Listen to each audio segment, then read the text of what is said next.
Bueno, pues estamos con la doctora Ana Anglada desde España. Ana, ¿cómo estás? Muy bien, buenas tardes por aquí. Qué bueno. Bueno, la doctora Ana, además de ser médico veterinaria, se dedica principalmente a felinos. Tiene un libro específicamente de cómo conectarnos o cómo hacer digital nuestro hospital veterinario. Platícanos, Ana, un poco a qué se refiere tu libro y en qué contexto surgió escribir este libro.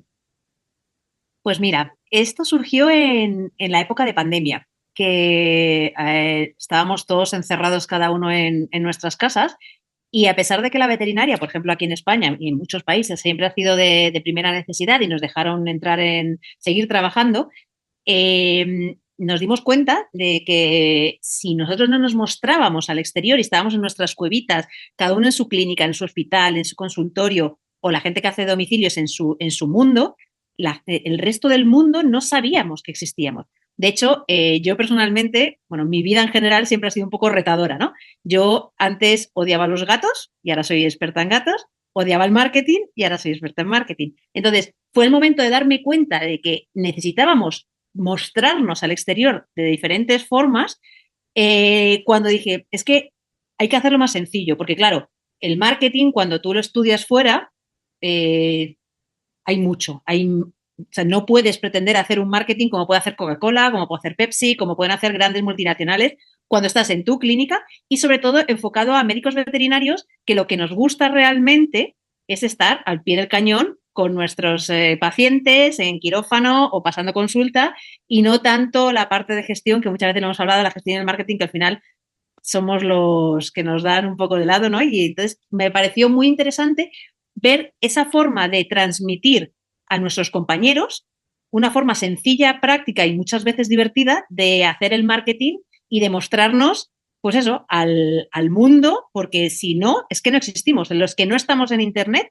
no existen. Y si al día de hoy todos tenemos en nuestra mano un teléfono móvil, y si no estamos aquí, no vamos a existir, por mucho que seamos los mejores en nuestra área.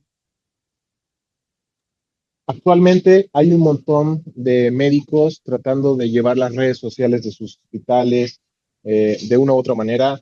Algunos están bailando, haciendo bromas, etcétera. ¿Hay marketing bueno y malo? Es decir, ¿qué tipo de aproximación hacia el marketing o hacia las redes sociales debe tener un médico veterinario en la actualidad?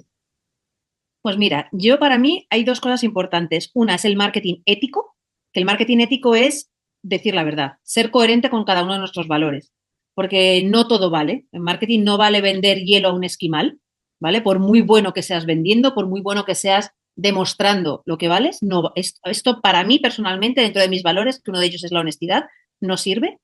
Y lo segundo, que tenemos que poner nuestras líneas rojas y tenemos que decir cómo es nuestra forma de comunicarnos en nuestro día a día. Si, por ejemplo, a ti te apetece en consulta jiji jaja con los clientes, bueno, pues en tus redes puedes hacer jiji jaja. Pero luego, si tú quieres mostrar una imagen seria, tienes que mostrarte cómo eres. Si a ti te gusta bailar, yo no lo veo mal, siempre y cuando esté con tus valores. No porque sea Congruencia. Tiene que haber efectivamente. congruencia y un poco mostrar lo que va a recibir en sus clínicas. ¿Sería ese el resumen más o menos? Totalmente, que me enrollo hablando. No, no, no, está muy bien. Ana, está ahí, un poco lo que ahora estamos viendo con redes sociales es que funcionan también en contra de nosotros. Es decir, todo muy bien hasta que alguien postea algo en contra de uno, se empieza a volver viral y entonces estamos un poco quejándonos de las redes sociales. ¿Tú cómo ves este balance entre lo positivo y lo negativo de las redes sociales para los veterinarios? ¿Cómo lo conceptúas tú? Pues mira, aquí ha cambiado un poco mi forma de verlo. Sobre todo porque al principio a mí yo era, cuando no me terminaba de gustar el marketing, me daba mucho miedo el que hablaran mal de mí. Bueno, en general a todos nos da miedo, ¿no? Que hablen mal de nosotros y sobre todo que luego pueda afectarnos a nuestro negocio. A día de hoy es un escaparate tanto para lo bueno como para lo malo. Y es una forma también de defendernos nosotros.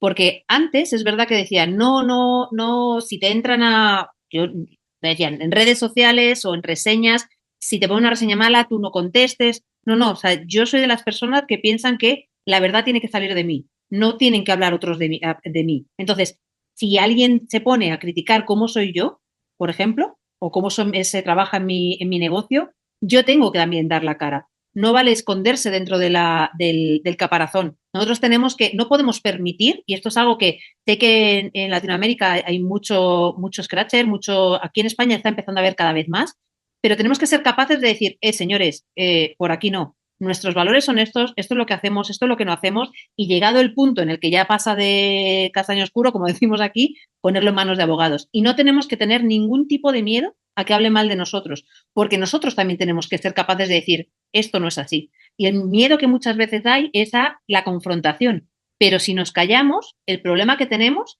es que el que calla otorga. Si nosotros no somos capaces de defendernos a nosotros mismos, tenemos el gran problema de que otros están hablando mal de nosotros y nosotros estamos callados. Entonces, ahí es verdad que hay un balance, pero tenemos que, son las reglas del juego en este momento y tenemos que saber jugar con esas reglas. Bien, Ana, vamos a tener una charla tuya acerca de empatía. ¿Por qué consideras que la empatía es un factor decisivo en la relación con los tutores de mascotas, o tutores o responsables de mascotas, depende de cómo se refieran hacia los dueños de mascotas? ¿Por qué la empatía es importante? Porque nosotros somos personas, las personas que nos traen a sus animales, tutores, responsables, propietarios, son personas y todos somos emociones. Nuestra forma de relacionarnos con nuestros animales son parte de nuestra familia, siguen siendo emociones. Y para mí es tan importante el saber la emoción que está rodeando a todo lo que, pues, un tumor, una enfermedad crónica, una desparasitación, cualquier cosa, al final son emociones. Y si nosotros no conectamos con las personas, con personas, estamos siendo robots. Y para mí, o sea, eso nunca nos lo van a quitar. Muchas veces la gente tiene miedo a, nos quitará, que más adelante hablaremos de ello, la IA, nuestro trabajo, nos lo quitará. Nunca nos van a quitar la parte emocional. Y eso es lo que nos define personalmente como profesionales también.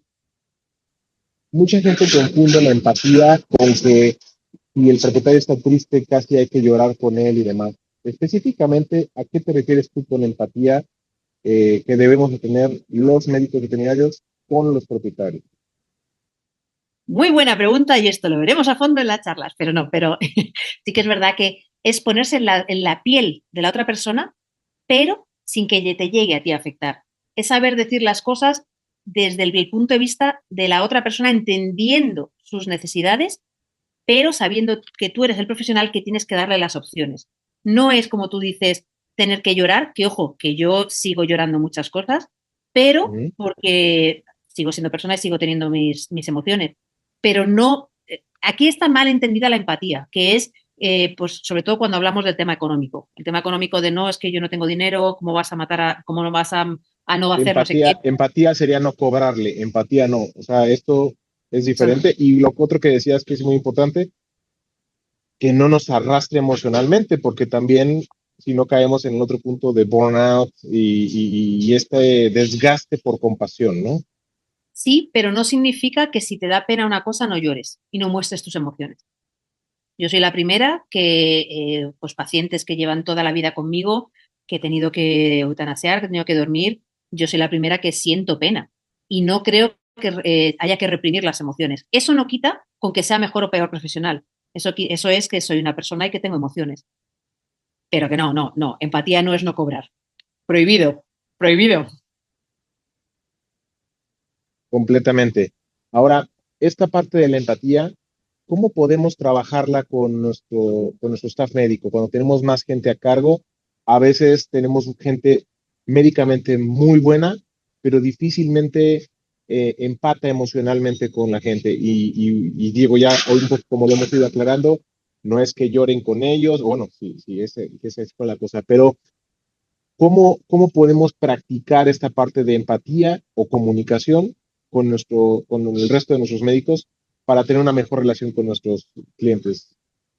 Pues mira, a mí me gusta mucho, yo hago teatro también y a mí me gustan mucho los roleplays, porque al final es ponerte a hacer el teatrillo con la persona. Sí que es verdad que hay veces que cuando estás dentro de tu equipo de trabajo, a lo mejor si hay gente que es un poco más tímida o un poco más cuadriculada o que le gusta menos hacer el show, cuesta más. Pero es verdad que si tú pones una situación y enfrentas a la persona a una situación de, por ejemplo, se acaba de diagnosticar un tumor en una perrita, claro, que a lo mejor la responsable, la tutora, también ha tenido un tumor de mama, un cáncer de mama y lo está pasando mal, es el poder dialogar en un ambiente seguro, sin que sea el momento crítico cuando estás delante de la persona que a lo mejor no sabes cómo reaccionar. Y es una forma muy buena para poder hacer estos teatrillos, estos roleplays, para enseñar a la persona, por ejemplo, oye, pregúntale,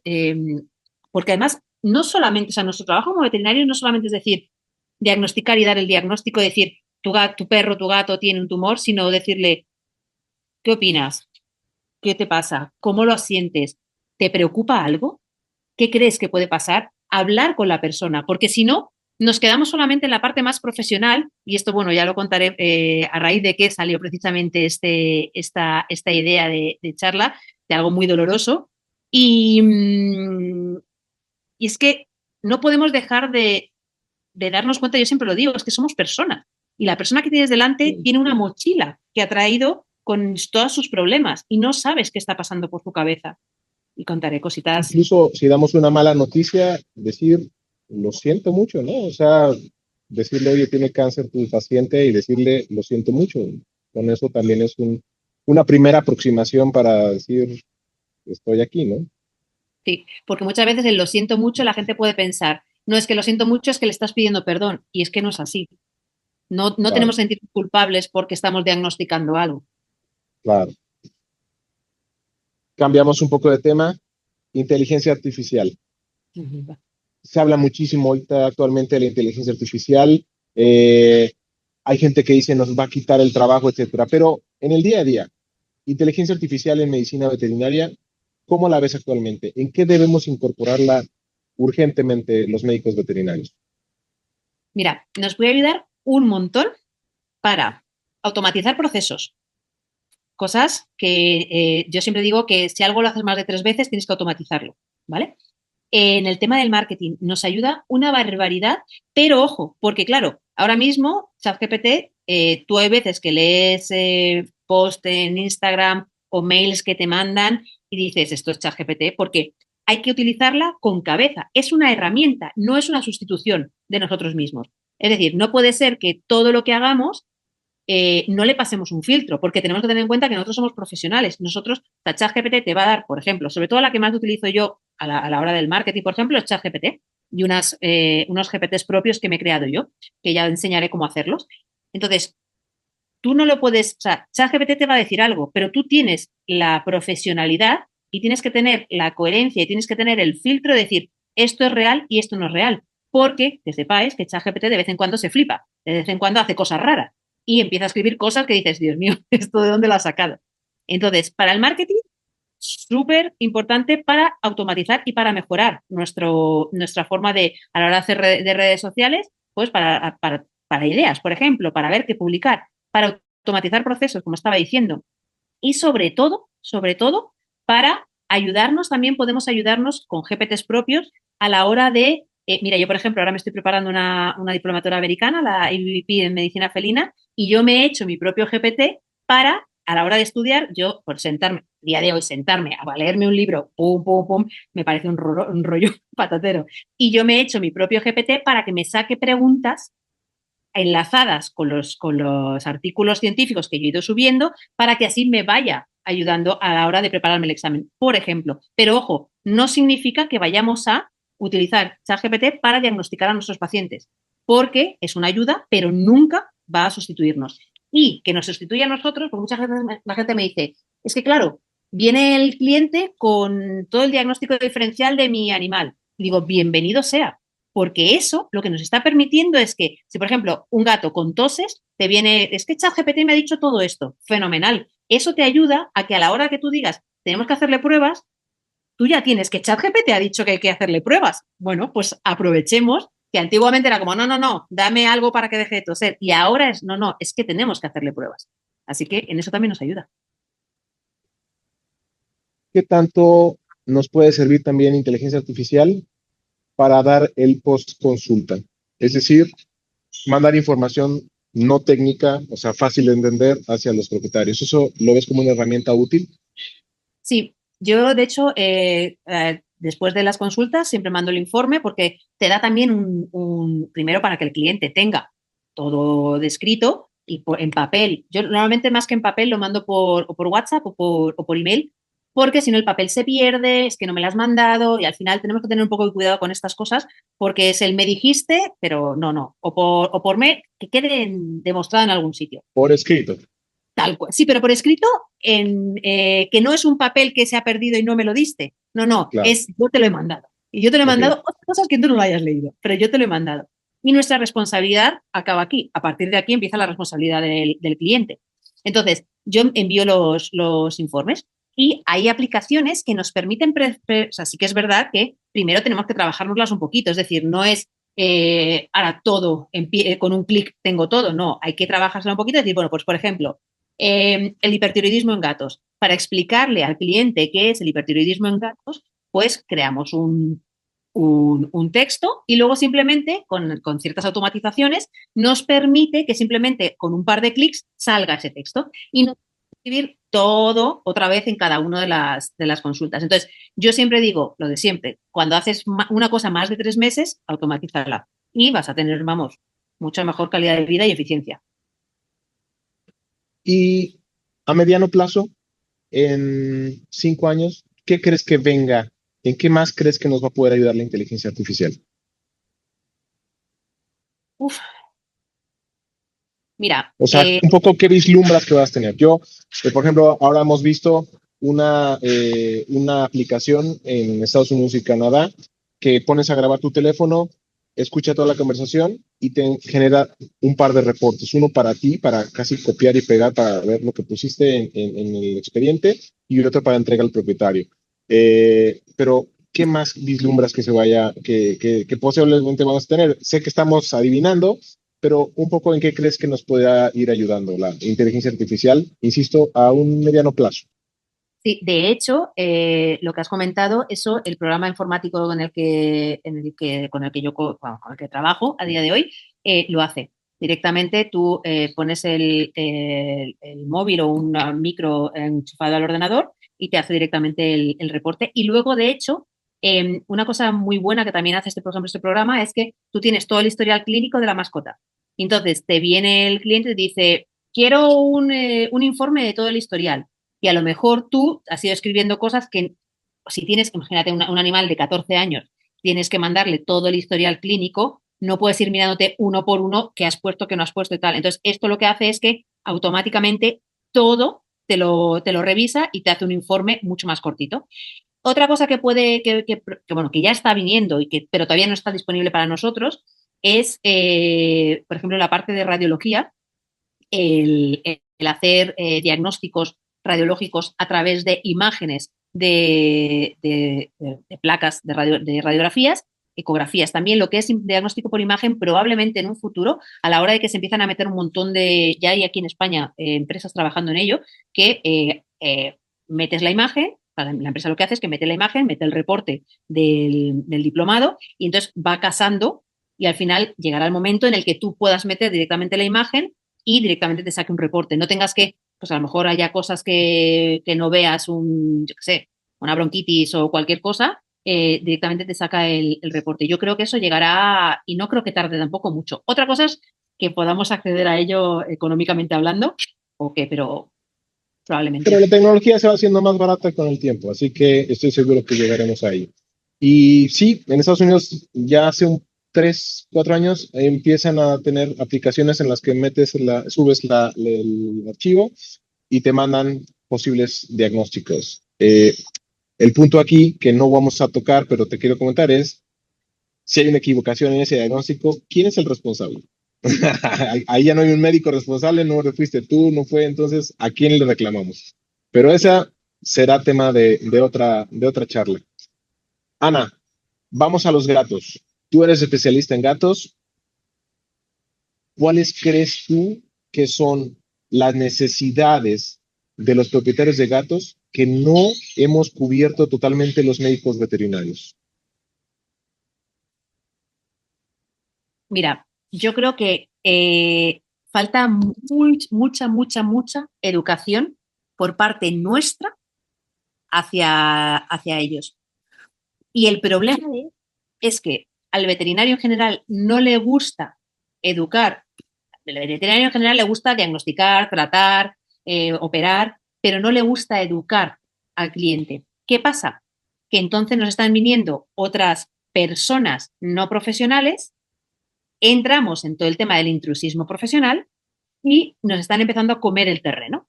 Y entonces ahora es cuando nos damos cuenta, nos quejamos de que hay gente que está hablando de eso que deberíamos estar hablando nosotros. Y yo lo siento, y ahí tenemos que echar un mea culpa porque el hueco se lo hemos dejado a nosotros. Y es nuestro deber ahora empezar a quitar eso y empezar nosotros más a educar de una forma científica y real, no con cosas que... Yo es que como llevo 40 años con gatos, pues es que sé de gatos. Mira, yo hay una frase que digo siempre que es, sí, tú llevarás toda tu vida con gatos, pero llevo 44 años entre personas, no conozco a la persona, no soy psicóloga, no soy médico, digo, y hay veces que no me entiendo ni a mí. O sea, que imagínate, aunque tú hayas vivido 40 años con gatos, el conocimiento. Ana, dame un par de estrategias para los que somos clínicos con, con, con, con hospitales o con clínicas híbridas, o sea, perros y gatos. Dame un par de estrategias o algunos tips que tú quieras para los que tenemos un hospital clínico híbrido para atraer un poco más a nuestros pacientes felinos. Ah, mira, te fue a saludar. Sí, siempre se viene por aquí, es un cotilla. Pues mira, el sentirse escuchado, es decir, una persona que tiene gato es mucho más consciente de que cuando llega a un hospital que es mixto, hay ruidos, hay perros, hay situaciones que el gato lo pasa mal. Entonces, si nosotros, por ejemplo, cuando llaman por teléfono para coger la cita, simplemente le preguntamos, oye, ¿qué tal lo pasa en el veterinario? Vale. Y le damos tips para que lo traiga, porque muchas veces, o sea, de hecho, 1 de cada 3 gatos va al veterinario, el resto no. O sea, solamente 1/3 de los gatos que existen van a los veterinarios. ¿Por qué? Porque el cliente previamente, o sea, en el momento en el que dice tengo que llevar al gato al veterinario, le empieza, efectivamente, es el propio cliente el que dice, no quiero. Entonces lo dejan de hacer. Pero si nosotros les damos los tips y las recomendaciones para que lo traigan, por ejemplo, día de, bueno, México allí es atasco y tacos por todos lados, ¿no? O sea, hay coches por todos lados, vale. Pues si nosotros le explicamos a la persona cómo hacer que el viaje en el transportín, en el coche, sea menos estresante para el gato, sea más agradable, ocurra o no ocurra, esa persona va a venir más tranquila. Y si la persona viene más tranquila, el gato viene más tranquilo. Entonces, ellos ya se sienten escuchados, se sienten, pues sobre todo, Entendidos. eso es lo primero. Y lo segundo, en el momento que llegan al hospital, si tenemos, hay centros en los que se puede separar perros y gatos, pero hay centros que no. Hay centros que la sala de espera es perros y gatos juntos. Vale, opción 1. Podemos hacer que, por ejemplo, que nos llamen por teléfono, oye, ¿qué tal lo pasa en el veterinario? Súper mal, es súper sensible. Vale, pues por tu beneficio, por el beneficio de tu gato, vamos a darte a unas horas, pues por ejemplo, decidimos que las primeras horas son las más tranquilas, o la hora que sea de cada uno de los hospitales, de cada una de las clínicas, sean más tranquilas para que sepamos que esos momentos va a haber menos perros y tenemos que ser conscientes de que en ese momento va a haber menos perros. Es decir, todas las personas que trabajan en el equipo, si hemos decidido que los martes a las 9 de la mañana, a las 10 de la mañana, cuando se abra la clínica, va a ser el horario de los gatos sensibles, no citemos a un border collie nervioso O un Rottweiler. Sí, o un perro con dermatitis que huele. Entonces, un poco empatía. Mostrar Sí, un poco de empatía por ese propietario de gato. sí, Qué bueno. totalmente. Muy bien. Cambio de tema. ¿Qué, un poco acerca de la profesionalización de la medicina veterinaria en cuanto a la gestión? ¿Cuáles crees que tú son las carencias más frecuentes que tenemos como médicos veterinarios en el mercado que tú estás? Pues mira, primero que a los veterinarios no les gusta la gestión.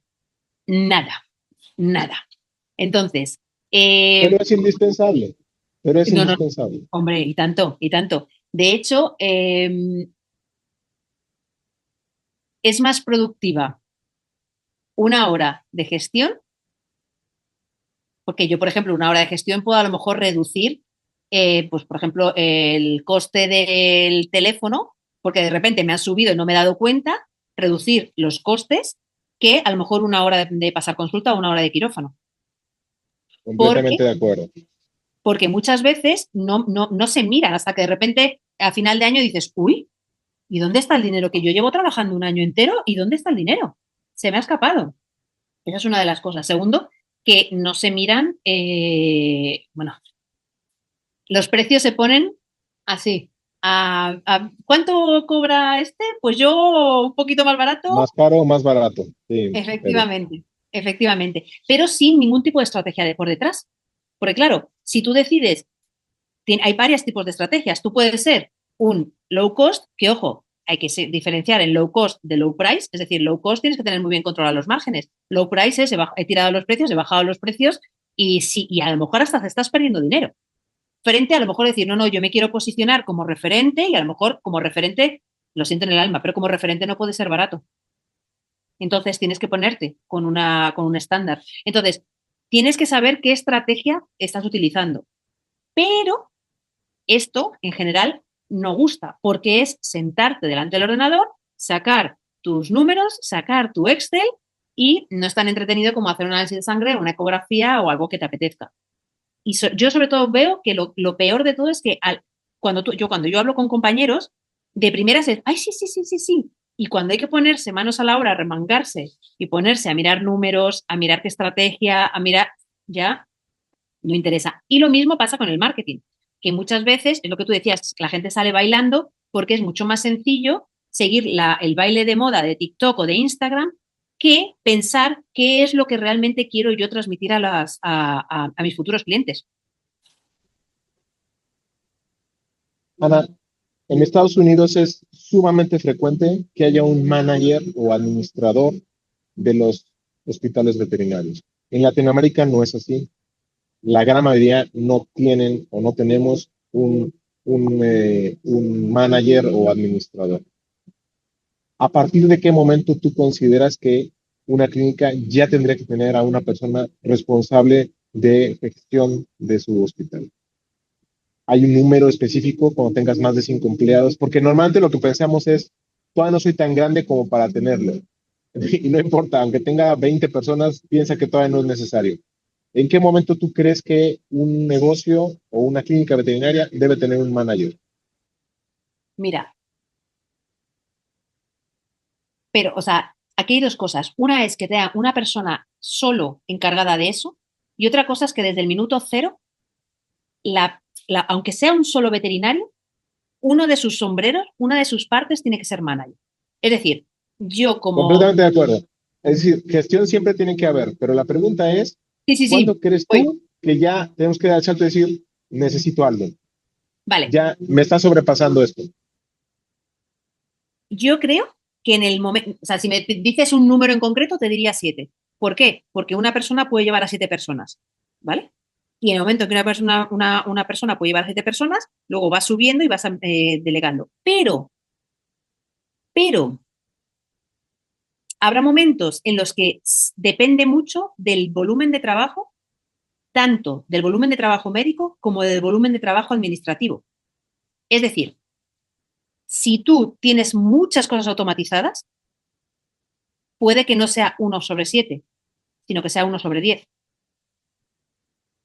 Si eres un desastre, a lo mejor no es 1/7, es 1/5. O sea, yo no creo, personalmente, creo que es un error decir, porque claro, si no, hasta que no llegues a 7, el que sea 5 dirá, ah, no, yo he oído 1/7 y yo no lo necesito. Pero a lo mejor esa persona necesita específicamente porque es un descontrol en todas las áreas.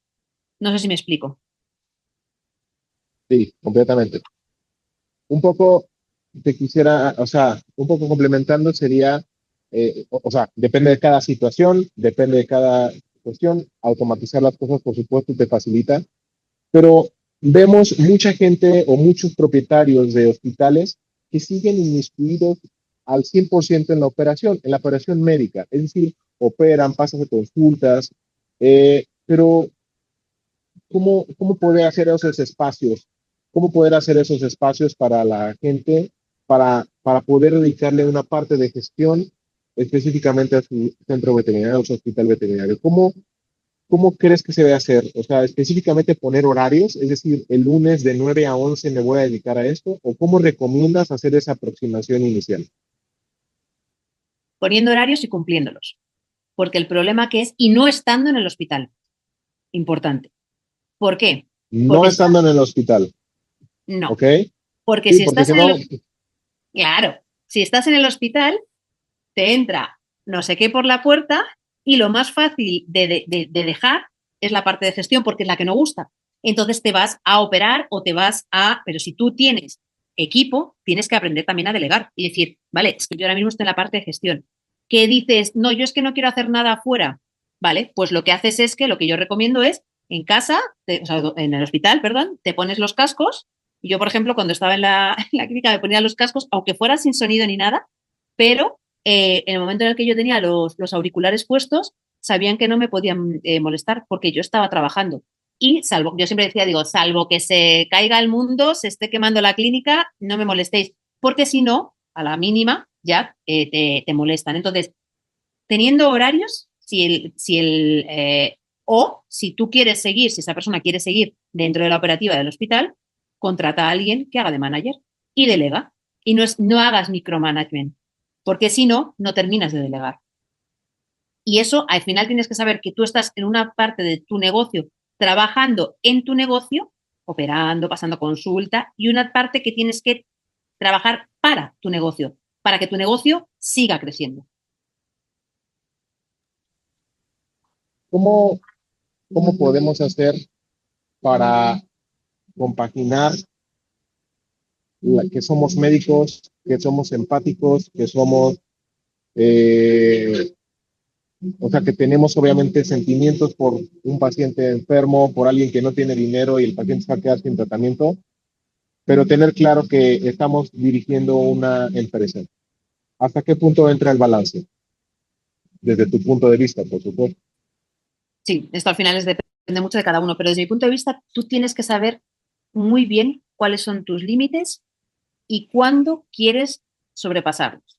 Es decir, si tú, y que seas tú el que lo sobrepase, no que te obliguen a sobrepasarlo. Es decir, si por ejemplo yo estoy tratando a un gato y quiero llegar a un diagnóstico, pero por lo que sea, la persona no quiere, no, porque muchas veces, y es así, muchas veces el dinero no es el problema, porque todos tenemos un móvil que llegado el momento podemos vender. Todos tenemos algunas cosas en casa que llegado el momento podemos vender. Todos tenemos familiares que si se nos rompe la lavadora, se nos rompe la nevera, buscamos el dinero en algún sitio. Entonces, hay muchas veces que el dinero realmente no es el problema, es el que hay gente que no termina de priorizar. Entonces, yo no tengo por qué asumir los costes de una persona que no prioriza. Es decir, yo, si quiero donar, porque tenemos que tener en cuenta que si el cliente no lo paga y lo pagamos nosotros, sale de nuestro bolsillo. Entonces, tenemos que saber qué límites pasar y qué límites no pasar. Otra opción que tenemos, oye, que queremos sacar un presupuesto anual, que es una de las cosas más sencillas, un presupuesto anual de, llámalo como quieras, solidaridad, obras de caridad, como quieras, y sabemos que ese presupuesto lo tenemos. Y sabemos que a lo mejor mensualmente tenemos que solamente este presupuesto. Se puede hablar con el equipo y, chicos, tenemos este presupuesto y de ahí no lo pasamos. Porque nosotros, lo que no puede ser es que nosotros como veterinarios nos preocupemos más de la salud y el bienestar de un paciente que el mismo propietario o tutor del animal. Y es que al final, si nosotros no generamos ingresos, no generamos beneficios, es egoísta porque no podemos ayudar a más pacientes, porque no podemos invertir en ayudar a más animales. Entonces, es verdad que el balance a veces puede costar, sobre todo yo creo que puede costar también cuando recién empiezas. Cuando recién empiezas quieres salvar a todos los animales y tenemos que ser conscientes de que no somos Dios, que no podemos salvar a todos los animales y que nuestro dinero, si nosotros queremos, imagínate, invertir o gastar en un animal X porque no puede hacerse cargo del propietario, ese dinero no lo podemos invertir en a lo mejor ayudar a 10 más. Claro. Yo siempre digo que aunque sea para regalar dinero o para tener o rescatar animales, tiene que haber un plan de negocio. O sea, hasta para eso hay que hacerlo estructuradamente, ¿no? Sí, con un presupuesto, por ejemplo. En cuanto a oportunidades y visión de futuro, y con esto estaremos cerrando, ¿dónde ves las mayores oportunidades de crecimiento para el sector veterinario en los próximos años? ¿Hacia dónde crees que vamos?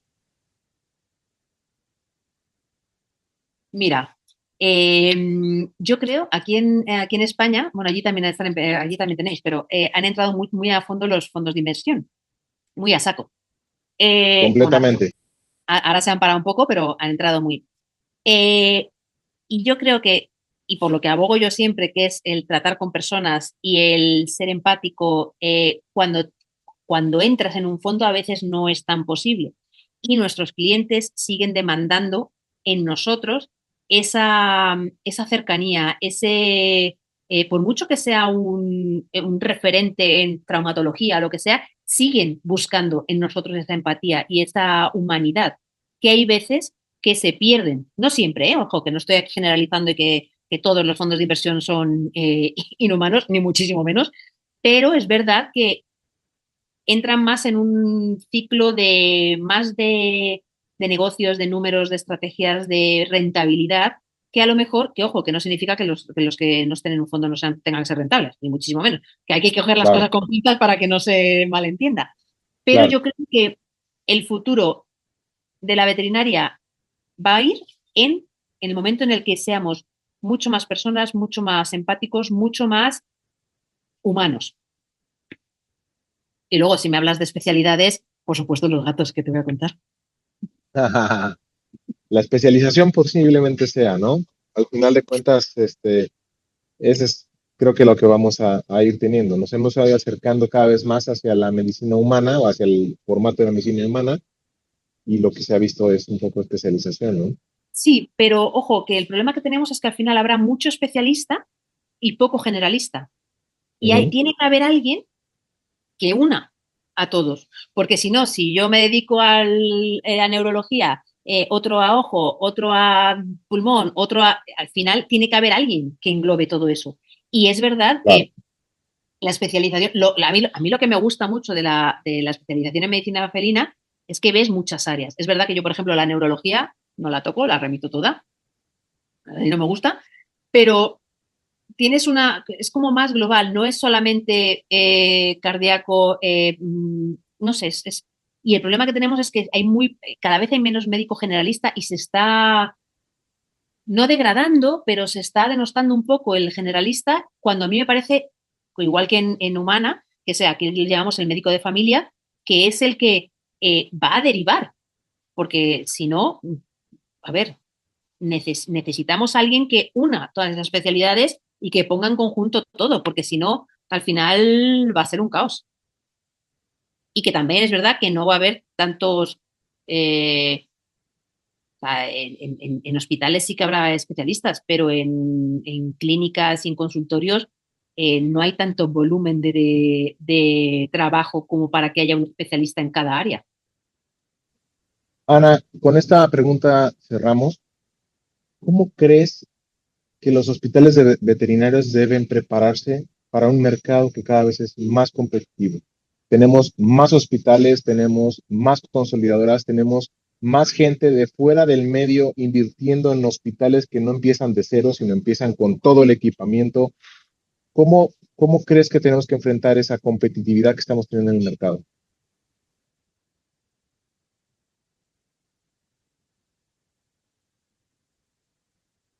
Mira, ¿Difícil?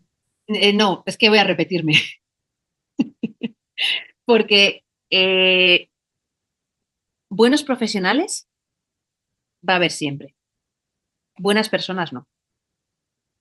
Y en el momento en el que nos demos cuenta de que no solamente somos un libro andante, que solamente diagnostiquemos, que solamente pautemos, recetemos, demos tratamiento, sino que nos involucrarnos, pero no me refiero a involucrarse a pasarse y a lo que hablábamos al principio de A llorar, desgarrarse las vestiduras. No, no. Ajá. efectivamente, sino a que demostremos, la gente está cada día más necesitada de ser entendida, de necesitar que les demostremos que nos importan sus animales. Que no solamente es, porque además esto es algo que se lleva diciendo años, es que los veterinarios sois muy caros, los veterinarios solamente queréis cobrar dinero.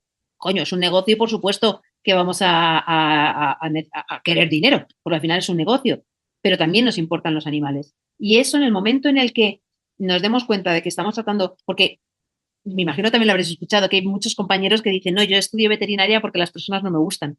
Digo, ya, pero el animal viene acompañado, Equivocado. claro, el animal viene acompañado de personas. En el momento en el que nos demos cuenta que somos personas hablando con personas y que tenemos el mismo objetivo, que es que ese animal tenga la mejor calidad de vida durante el mayor tiempo posible, la, la cosa va a funcionar mucho mejor.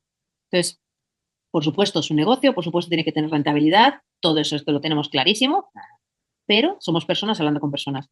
Y eso es lo que va a diferenciar. Al final se necesita, estamos que si la IA, que si redes sociales, que si la automatización, que si... No, el cara a cara. Y fíjate que yo antes también, o sea, no llegué a decir que no me gustaban las personas, pero mis primeros años de ejercicio profesional no aguantaba muchas cosas. Y cada vez te vas dando cuenta de que no te están atacando.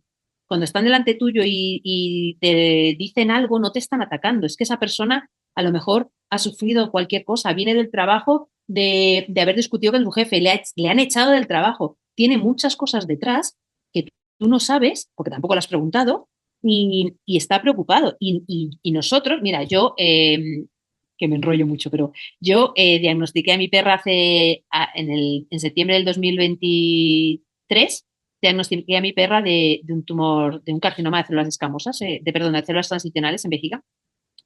Y yo siendo veterinaria, a mí se me cayó el mundo. Y yo sabía lo que podía pasar. Y yo en ese momento me di cuenta y dije, joder, yo soy veterinaria, sé lo que va a pasar, sé cómo va a evolucionar. Y todavía está, y yo tenía momentos de ansiedad de arriba abajo. Yo, de hecho, no traté yo a mi perra. Yo le cogí a un compañero oncólogo y le dije, tío Ricardo, por favor, que es que yo no. Y yo he hecho oncología muchos años. Dije, no puedo, no soy capaz. Imagínate una persona que no tiene ni la más remota idea de lo que le estás hablando, de qué le va a pasar, de qué no le va a pasar. Empieza a recibir un montón de información que además empezamos que si hay que tratarle con no sé qué, que no sé cuántos programas, no sé qué, y entonces, claro, sale con la cabeza como en el momento en el que nos demos cuenta que con la persona que estamos hablando tiene cero conocimientos muchas veces y empecemos a hablar con un lenguaje coloquial, no empecemos a hablar, pues, por ejemplo, carcinoma de células transicionales, vale, sí, pero explícale qué es eso. Vale, pues es un tumor que está en la vejiga, que está pasando esto, que se puede operar, que no se puede operar, qué va a pasar, qué no va a pasar, porque si no, nos volvemos demasiado técnicos, demasiado profesionales y perdemos a la persona que tenemos delante. Entonces, yo a mí cuando la gente me escucha hablar, por ejemplo, en consulta, o me escucha hablar cuando estoy en la radio, o me escucha hablar cuando estoy en redes sociales, yo hablo de forma, o sea, si estoy hablando con un compañero, sí, pero si estoy hablando con gente, o sea, divulgando, hablo de forma muy coloquial, porque necesito que el que tengo delante se entere. Y eso va a hacer que quien trabaje así, a lo mejor no tanto el hospital, sino el profesional que trabaje así, va a sobresalir. Ana, cerramos esta conversación. Si me puedes hacer un poco un resumen de lo que vamos a tener en la sala de AMBET el día miércoles en CBDL 2025. Platícanos un poco. Hemos conversado un poquito de los temas que vas a tener, pero platícame globalmente qué vamos a recibir. Pues mira, va a ser una forma diferente de ver la veterinaria. Eh, desde comunicación con el cliente, saber que el cliente y entender sobre todo que el cliente no siempre lleva la razón, aunque él piense que la lleva, y sobre todo que entendamos que podemos hacernos respetar y que podemos también decidir con quién trabajar y con quién no trabajar, qué cliente es el que nos gusta y queremos seguir trabajando con ellos, porque todos pensamos, ahora mismo seguro que cualquiera que me esté escuchando está pensando en una persona con la que, qué guay este cliente cuando viene. Y una persona que cuando lo ve en la agenda dices, Dios, la que me espera. Eso, más luego también cómo utilizar herramientas que tenemos en nuestro día a día a golpe de clic, que nos van a facilitar muchísimo nuestro trabajo, nuestro día a día. Y a lo mejor esa parte que no gusta tanto, que es la gestión y el marketing, y que a lo mejor no se ve tan necesaria, pero que si no eres tú el que te estás mostrando y el que estás ayudando a tu cliente, va a ser otro y muchas veces no profesional, y hablamos de intrusismo, el que va a ocupar el espacio del veterinario. Y luego nos quejaremos. Así que te espero el día 3 en la sala. Muy bien. Se me acaba de ocurrir otra pregunta. Ya ahora sí para cerrar. ¿Qué, ¿Qué posición tenemos que tener los médicos veterinarios? O sea, ¿qué responsabilidad tenemos los médicos veterinarios de reposicionarlos a nivel social sobre nuestra profesión? Toda. Y esto yo sé que es una opinión que no va a gustar, pero lo siento, yo sabes que soy sin filtro. Tenemos mucha responsabilidad, tenemos toda la responsabilidad y no vale quejarse después. No podemos ir de víctimas de es que no sé quién, es que no sé cuántos. No, no, nosotros tenemos la responsabilidad de decir, hey, que nosotros somos médicos veterinarios, nosotros sabemos lo que estamos diciendo, nosotros somos los profesionales que cuidan y mejoran el bienestar de nuestros animales, no fulanito de tal que no ha hecho nada, que a lo mejor ha hecho un curso de 2 horas y se pone a hablar de lo que sea, y es nuestra responsabilidad a pesar de que dé pereza. Pero ya te digo, en el momento en el que empiezas a educar al cliente, a educar a la sociedad de que somos muy importantes, y lo tenemos que hacer todos, ¿eh? No vale que haya 4 personas que lo hagan, lo tenemos que hacer todos. Y es completamente nuestra responsabilidad. Si no, luego no nos podemos quejar. Muchas gracias, Ana. Nos estaremos viendo próximamente en menos de 15 días aquí en León. Y pues muchas gracias por acompañarnos desde España y estaremos siguiéndote en la sala de gestión del día miércoles de la Asociación de Hospitales Veterinarios. Gracias. Muchas gracias a vosotros. Bye bye.